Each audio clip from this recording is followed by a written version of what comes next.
मित्रांनो, good morning. जसं की तुम्हाला सगळ्यांना माहिती आहे, आम्ही आलो शेगावला. आता लाईनमध्ये लागल्यानंतर आम्हाला भेटली एक कॉमन रूम, जिथे आम्ही सगळे तयार झालो आंघोळ वगैरे करून. म्हणजे हे जिकडे सगळेच भरपूर ते वारकरी सेवा केंद्र समथिंग होतं. त्यानंतर आम्ही जवळजवळ 1 किलोमीटरच्या मोठ्या रांगेत आम्ही लागलो आणि जवळजवळ आम्हाला 3 तास लागले.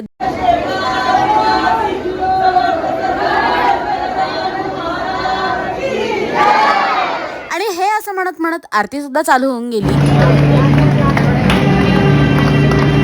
आणि ना आम्ही गाभाऱ्यात प्रॉपर नैवेद्याच्या वेळेसच पोहोचलो, म्हणजे ज्यावेळेस ते नैवेद्य दाखवत होते. आणि त्यात सुद्धा मी तिथे फोटो व्हिडिओ नाही काढला, कारण तिथे अलाउड नव्हतं. त्यामुळे मग बाहेर आल्यानंतर मी तुम्हाला गर्दी दाखवली. आणि मग तिथे आम्ही प्रसादालयात न जाता बाहेर आलो जेवायला, कारण आम्हाला ट्रेन होती लवकर. आणि तिथलं तुम्ही स्वच्छता बघू शकता, किती घाण होती ती. आणि त्यानंतर मग आम्ही रेल्वे स्टेशनवर आलो. तिथे सुद्धा आमचा पचका झाला. 1-1.5 तास चांगली ट्रेन लेट झाली आमची. आणि आम्ही तिथे बसूनच होतो, त्यात सुद्धा जागा भेटली नाही. आणि चेंगराचुंगरी करत कसं तरी घुसत आम्ही थोडीशी जागा केली. आणि फायनली आम्ही ना स्टेशनवरती उतरलो नाशिकला.